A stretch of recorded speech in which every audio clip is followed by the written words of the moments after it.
Hi, I'm Jenna Kibbe. I am the agriculture teacher at Cumberland Valley High School. I teach 10th through 12th graders, and I teach plant science, animal science, and intro to ag.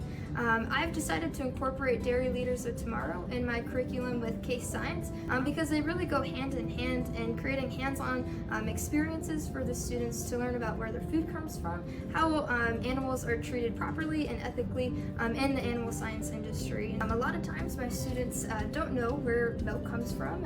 Is it chocolate milk from a brown cow, and things like that. And so it's really cool to see the students create hands-on projects and work through the Dairy Leaders of Tomorrow lessons and take the Kahoots and the quizzes to really see how and where their food comes from. Whether my students come from a farming background or not, they're really learning the ins and the outs of how to care for animals and how to be supporters of the animal science industry in the future.